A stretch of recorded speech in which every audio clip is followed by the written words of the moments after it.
Hello friends, welcome back to our YouTube channel game of finance. उम्मीद करती हूँ आप सब अच्छे होंगे। तो फ्रेंड्स, आज इस वीडियो में हम बात करेंगे एक और नए अपकमिंग आईपीओ के बारे में जो 15 सितंबर को ओपन होने जा रही है और कंपनी का नाम है कोडी टेक्नोलैब लिमिटेड। तो फ्रेंड्स, आगे इस वीडियो में हम जानेंगे कंपनी प्रोफाइल के बारे में, company financial, object of the issue, valuation, peer comparison, IPO detail, important date और करंट जीएमपी के बारे में, और जानेंगे कि क्या इस आईपीओ के लिए अप्लाई करना चाहिए या नहीं। तो चलिए शुरू करते हैं। तो सबसे पहले बात करें कंपनी प्रोफाइल की, तो कोडी टेक्नोलैब लिमिटेड 2017 में स्टार्ट हुई थी और ये कंपनी डिफरेंट इंडस्ट्रीज को सॉफ्टवेयर डेवलपमेंट सर्विस प्रोवाइड करती है।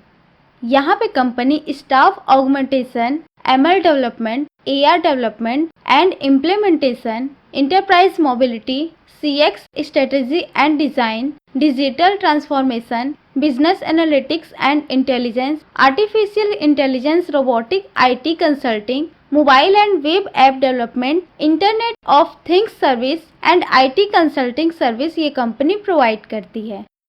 ये तो बातें हो गई कंपनी से जुड़े डिटेल्स की। अब बात कर लेते हैं आईपीओ डिटेल की। तो 15 से 20 सितंबर तक आईपीओ ओपन रहेगा और कोडी टेक्नोलैब का आईपीओ प्राइस 160 रुपए पर शेयर कंपनी ने तय किया है। 17,20,000 फ्रेश शेयर इशू होंगे जिसकी कीमत 27 करोड़ होगी और ऑफर फॉर सेल के तहत कोई भी शेयर इशू नहीं होंगे। तो टोटल आईपीओ साइज 27 करोड़ का ही रहेगा। 800 शेयर्स का एक लॉट रहने वाला है और एक लॉट अप्लाई करने के लिए आपको कम से कम 1,28,000 रुपए खर्च करने पड़ सकते हैं। फेस वैल्यू 10 रुपए पर शेयर रहेगा और रिटेलर के लिए 50% का कोटा रिजर्व किया गया है और ये कंपनी एनएससी और एसएमई में लिस्ट होगी। और अब बात कर लेते हैं आईपीओ के इम्पोर्टेंट डेट की। तो 15 सितंबर को आईपीओ ओपन होगा और 20 सितंबर तक ओपन रहेगा अप्लाई करने के लिए। 25 सितंबर तक आईपीओ अलॉट होने की उम्मीद है और जिन्हें आईपीओ अलॉट नहीं हुआ होगा उन्हें 26 सितंबर तक रिफंड मिल जाएगा और सब कुछ तय डेट के मुताबिक रहा तो 27 सितंबर तक डीमैट अकाउंट में शेयर क्रेडिट कर दिए जाएंगे और 28 सितंबर को ही आईपीओ लिस्ट हो जाएगा। और अब बात कर लेते हैं ऑब्जेक्ट ऑफ द इशू की। तो कंपनी जुटाए हुए फंड का इस्तेमाल वर्किंग कैपिटल की जरूरतों को पूरा करने के लिए करेगी और साथ ही कॉर्पोरेट पर्पस और इशू एक्सपेंस के लिए भी फंड का इस्तेमाल किया जाएगा।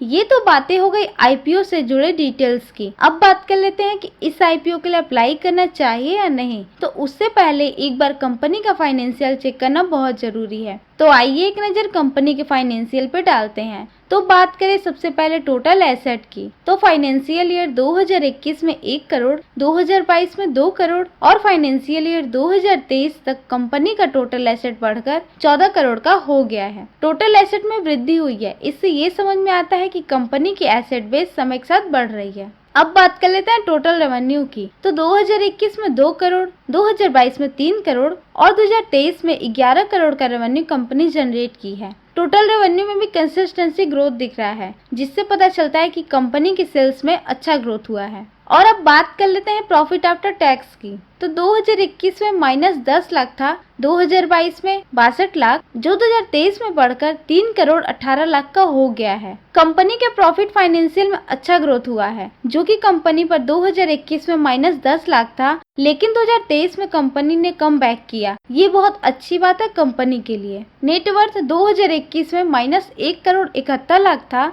जो 2023 में बढ़कर 4 करोड़ 69 लाख का हो गया है। और वहीं रिजर्व एंड सरप्लस 2021 में -1 करोड़ 72 लाख था, जो 2023 तक बढ़कर 1 करोड़ 23 लाख का हो गया है। नेटवर्थ और रिजर्व एंड सरप्लस में बढ़िया ग्रोथ दिख रहा है। इसका मतलब कंपनी अपने फाइनेंशियल में सुधार कर रही है। अब कंपनी पर डेप्ट कितना है वो भी चेक कर लेते हैं। तो बात करें टोटल बोरोइंग की। तो फाइनेंशियल ईयर 2021 में 1 करोड़ 50 लाख, 2022 में 1 करोड़ 61 लाख और 2023 में कंपनी पर 7 करोड़ का डेप्ट है। ओवरऑल फाइनेंस की बात करें तो कंपनी की रेवेन्यू और प्रॉफिट में लगातार ग्रोथ हो रहा है, लेकिन कंपनी पर डेप्ट ज्यादा है, इसलिए कंपनी को जरूरत है डेप्ट कम करने की। ओवरऑल कंपनी का फाइनेंशियल परफॉर्मेंस एवरेज है।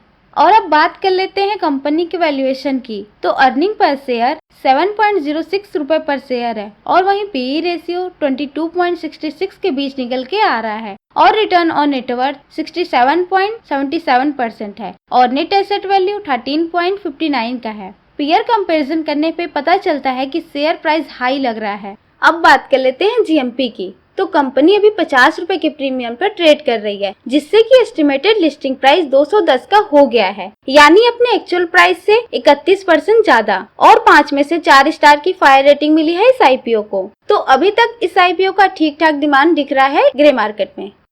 अब जान लेते हैं कि इस आईपीओ में अप्लाई करना चाहिए या नहीं। तो कंपनी का वैल्यूएशन हाई लग रहा है, इसलिए मैं इस आईपीओ से दूर रहने वाली हूँ। वैसे आप क्या सोचते हैं इस आईपीओ के बारे में, हमें कमेंट करके जरूर बताएं। और आपको वीडियो पसंद आया हो तो वीडियो को लाइक और चैनल को सब्सक्राइब करके बेल आइकन को प्रेस कर दें और अपने दोस्तों के साथ शेयर करना ना भूलें। And thanks for watching.